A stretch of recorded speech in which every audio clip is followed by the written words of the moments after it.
विपक्षी दलों, खास करके भाजपा के कार्यकर्ताओं, भाजपा के वरिष्ठ कार्यकर्ताओं का, वरिष्ठ नेताओं के खिलाफ जो दमन चक्र चला रही है सरकार, ये बिल्कुल इनटॉलरेंट सरकार हो गई है।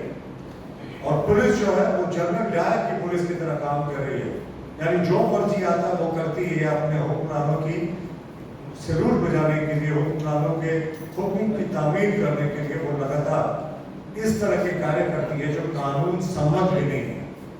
अब मैं आपको बताता हूँ, आज सुबह 5 बजे जब पूरे तरीके से सूर्योदय भी नहीं हुआ था, हमारे जामताड़ा के जिला अध्यक्ष सुमित शरण जी के घर में डीएसपी के साथ 4 जो है थानों के पुलिस ने धावा बोला। बहुत ही गंभीर मुद्दा था और जिला अध्यक्ष के घर को इस तरीके से घेर लिया गया जैसे कि किसी आतंकवादी के यहाँ रेड हो रहा, और पूरे घर के सदस्यों को बहुत ही खराब तरीके से बिहेव किया गया। पुलिस के अधिकारी थे, महिला पुलिस अगर थी तो वो सामने कहीं दिख नहीं रही थी, संभवतः वो जीप में बैठी हुई थी। पुलिस के जो पुरुष थे, सिपाही और अफसर थे, वो घरों में घुसे, महिलाएं भी वहां थी, प्रोटोकॉल का पालन नहीं हुआ और जिला अध्यक्ष के घर की एक तरीके से सीज करके तलाशी ली गई। उनके जितने परिवार के सदस्य थे उनका मोबाइल ऑफ करा दिया।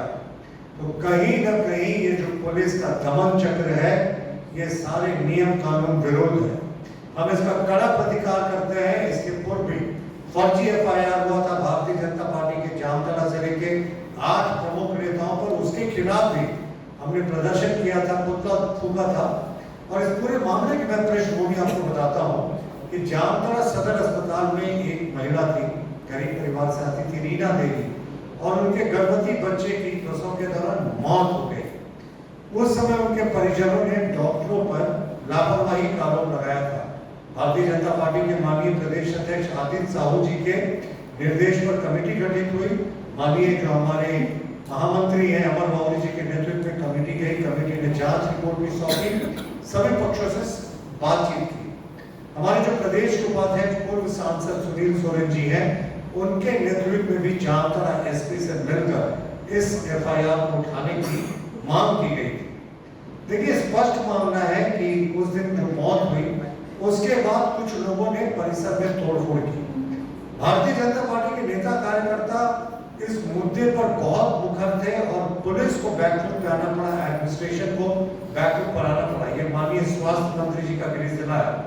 स्वास्थ्य मंत्री जी को बताना चाहिए कि स्वास्थ्य विभाग ने अगर प्रगति की है उनके कार्यकाल में, तो ये प्रगति दिखती क्यों नहीं है। देखिए, लोग जो गरीब लोग हैं उनका आज भी सबसे बड़ा राहत देने का अगर कोई सिस्टम है तो वो सरकारी अस्पताल है। लेकिन जो स्वास्थ्य मंत्री हैं वो बदले की भावना से वो पूरे तरीके से ग्रसित रहते हैं। भाजपा का फोबिया है उनको, सपने में भी उनको भारतीय जनता पार्टी नजर आती है। बांग्लादेश, रोहिंग्या और मुस्लिम घुसपैठियों के पक्ष में वो जितना बोलते हैं, वो झारखंड के मरीजों के पक्ष में कभी नहीं बोलते। तुष्टिकरण का जीता जागता उदाहरण है इरफान अंसारी, और ये सारे पुलिस की दमनकारी जो कार्रवाई है, ये मुख्यमंत्री कार्यालय और इरफान अंसारी के इंटरवेंशन पे हुई है। ये हम इसकी बहुत निंदा करते हैं। हमारे माननीय प्रदेश अध्यक्ष आदित्य साहू जी लगातार इस मुद्दे पर नजर बनाकर बैठे हैं, बहुत ही दुर्भाग्यपूर्ण है। देखिए, बीजेपी नेताओं पर जब एफआईआर हुआ तो हम लोगों ने इस एफआईआर के खिलाफ विरोध प्रदर्शन किया, प्रशासन का पुतला फूका और कमेटी की मैंने आपको चर्चा कर दी। सिर्फ सुमित शरण जी जो हमारे जामताड़ा के जिला अध्यक्ष हैं, उनके खिलाफ ये कार्रवाई नहीं हुई है, बल्कि 8 नेताओं पर एफआईआर हुआ। हमारे महामंत्री कमलेश मगन जी, गुलाम सिंह जी, प्रदीप रावत जी, बच्चू साहू जी, आकाश साहू जी, तमाम सारे निर्दोष लोग हैं। दरअसल पूरे क्षेत्र में रीना देवी और उसके बच्चे की मौत के खिलाफ इतना जबरदस्त आक्रोश था कि जनता सड़कों पे थी और इनको कोई मिल नहीं रहा था बलि का बकरा, जिन्होंने भारतीय जनता पार्टी के नेताओं के खिलाफ मुकदमे दर्ज कर दिए। अस्पताल में अगर कोई तोड़फोड़ हुई है जिसने भी किया, हम भी उसकी निंदा करते हैं, पर हमारी भारतीय जनता पार्टी की प्रदेश अध्यक्ष ने भी मांग की, हम भी मांग करते हैं। अस्पताल में तो सीसीटीवी फुटेज लगा हुआ है, सीसीटीवी लगा हुआ है, सीसीटीवी फुटेज को जारी करे राज्य सरकार, जो स्वास्थ्य मंत्री इरफान अंसारी वो जारी करे और बताएं कि कहां भारतीय जनता पार्टी के नेता जो है वो कहीं तोड़फोड़ करते दिख रहे हैं। चैलेंज है हमारा आपके माध्यम से वो दिखाए कि कहां हम लोगों ने तोड़फोड़ की है। दूसरी बात कि इससे पहले एक जनरेटर में आगजनी की घटनाएं हुई थी, वो इरफान अंसारी के ही समूह से, उसी ग्रुप से आने वाले कोई लोग थे जिनको वो जानते भी थे। पूरे मामले को रफा दफा कर दिया गया, जबकि सीसीटीवी फुटेज पे ये भी क्या है। तो ये कैसी दोहरी राजनीति, सरकार की बर्बरता चरम पर है, पर उन्हें लगता है कि वो जनरल डायर की पुलिस को यूज करके, उसी तरीके से यूज करके हमें राष्ट्रवादी कार्यकर्ताओं को डरा लेंगे। तो ये इनकी गलती है साहब। 1984 में जब हमारे 2 सांसद थे, तब तो हमारे जो हिम्मत थे और हमारे जो जज्बे थे उसमें कोई कमी नहीं है। तो इनको क्या लगता है हम तीसरी बार केंद्र में सत्ता में है, विश्व की सबसे बड़ी पार्टी, क्या हमारे जज्बे में कोई कमी आने वाली है? कोई कमी नहीं आने वाली है। कितना भी जुल्म ये सरकार कर ले, उसको समझना चाहिए कि सरकारें आती जाती हैं। अधिकारियों को भी हम कहते हैं साहब आप नियम सम्मत कार्रवाई करें, हम स्वागत करेंगे, हमें कोई विरोध नहीं, आप करें नियम सम्मत, लेकिन राज्य सरकार का टूल किट बनकर काम करेंगे ना साहब। सारे अधिकारियों को आग्रह करते हैं, सरकारें आती जाती रहती हैं, आज उनकी बारी है तो कल हमारी भी आएगी। और जिन्होंने हमारे कार्यकर्ताओं पर बेवजह फर्जी मुकदमे लादा और हमारे जिला अध्यक्ष के सुबह घर में 5 बजे रेड करवाया, उनके परिजनों को भयभीत कराने का काम किया, हम उनको भी कभी भूलने वाले नहीं हैं। आप बताएं, अब मैं आपको एक और उदाहरण दिखाता हूं। कहते हैं ना power corrupts and absolute power corrupts absolutely. तो दिनकर जी की पंक्तियां थी ना लक्ष्मीरती की, जब नाश मनुष्य को छाता है पहले विवेक मर जाता है। हमारे प्रदेश अध्यक्ष इस मामले को लेकर इतने चिंतित थे कि उन्होंने प्रदेश के तमाम बड़े अधिकारियों से बात करने की कोशिश की। मैं आपको दिखाता हूं, इस घटना में कोई भी कुछ बोलने को तैयार नहीं। इसका सिर्फ एक अर्थ है कि ये इरफान अंसारी और राज्य सरकार का दबाव। मैं जो नंबर आपको दिखाने जा रहा हूं, इसमें प्रदेश अध्यक्ष जी फोन कर रहे थे और वो नंबर नहीं उठाया जाता। यहाँ की डीजीपी मैडम का, जो एक दिन रिटायर होने से पहले जिनको 2 वर्षों का कार्यकाल मिल गया, तो कैसे आप उनसे राजधर्म की और निष्पक्षता की उम्मीद करते हैं? ये वीडियो देखिए, ये नंबर सार्वजनिक नंबर है, उनका ऑफिशियल नंबर है, कोई भी नंबर को बात कर सकता, तो ये दिखाने में कोई परहेज नहीं।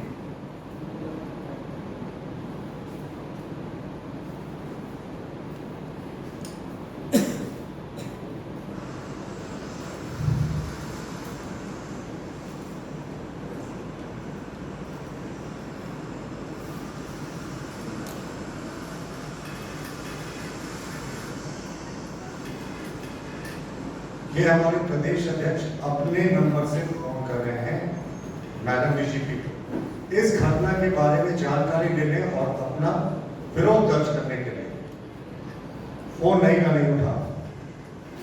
अब जब समझिए सांसद का एक प्रोटोकॉल होता है, वो किसी विधायक भी जो है ना, उसका भी प्रोटोकॉल डीजीपी और चीफ सेक्रेटरी से ऊपर होता है। तो माननीय सांसद है जो प्रदेश अध्यक्ष भी है, यही नहीं हमारे माननीय सांसद जी का आप देखिएगा 11:15 पे उसी नंबर पे उन्होंने व्हाट्सएप किया, श्री आदित्य प्रसाद साहू जी माननीय प्रदेश अध्यक्ष एवं सांसद राज्यसभा भाजपा झारखंड आपसे बात करना चाहते हैं। ये डीजीपी मैडम का ऑफिशियल नंबर है। फिर भी कोई जवाब नहीं आया। हम प्रेस कॉन्फ्रेंस करने बैठे हैं, लगभग 1.5 घंटे से ज्यादा का समय बीत गया, लेकिन कुछ नहीं हुआ। तो हम कहना चाहेंगे अफसरों को, साहब आप जवाब में हैं, आप पब्लिक सर्वेंट हैं, लेकिन कहीं ना कहीं सरकार के टूल किट और सरकार के एजेंट बनने की दौड़ में आप इतने अपने आंखों पर पट्टियां बांध देते हैं कि आपको याद नहीं रहता है कि आप आईएएस और आईपीएस बने तो आपने संविधान को अपहोल्ड करने की शपथ ली है, ना ही किसी राजनीतिक पार्टी के एजेंट और टूल किट बनकर काम करने का आपने शपथ लिया है। सरकारें आती जाती हैं साहब, काम आपको कानून के मुताबिक करना चाहिए। तो अंत में मैं फिर से बहुत कड़ी निंदा करता हूं, माननीय प्रदेश अध्यक्ष जी पूरे घटनाक्रम पर नजर बनाए हुए हैं, और जो ये हॉस्पिटल में भारतीय जनता पार्टी के नेताओं के द्वारा तोड़फोड़ का फर्जी आरोप इरफान अंसारी लगा रहे हैं, बोलो 1 करोड़ की तोड़फोड़ हुई। हम तो चैलेंज करते हैं इरफान जी, सीसीटीवी फुटेज दिखाइए और भाजपा नेताओं को चिन्हित कीजिए कि उन्होंने तोड़फोड़ की है।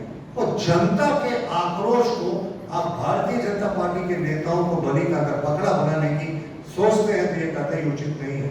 हेल्थ के क्षेत्र में प्रगति हो रही है, देश में हो रही है, झारखंड में भी हुई है, लेकिन अभी भी इरफान अंसारी के आने के बाद ये हेल्थ सिस्टम वेंटिलेटर पे हो गया। और कोई रीना देवी की मौत और उनके जो अनजन्मे बच्चे की मौत पर प्रश्न उठाता है तो उसके खिलाफ FIR होता है। इस तुगलकी फरमान से हमारे राष्ट्रवादी दल के कार्यकर्ता नहीं डरने वाले और पुरजोर तरीके से हम आंदोलन की राह अपनाएंगे। लेकिन इस सरकार को समझना चाहिए कि इस तरीके से हमारे जिला अध्यक्ष के घर सुबह 5 बजे उनके परिजनों की उपस्थिति में, महिलाओं की उपस्थिति में 4 थाने के पुलिस और DSP के द्वारा रेड कराएंगे ना, हम भी चुपचाप बैठने वाले नहीं है। जो कानून सम्मत और जो हमारे लोकतांत्रिक अधिकार है उसके तहत हम भी कार्रवाई करने को बाध्य होंगे। धन्यवाद।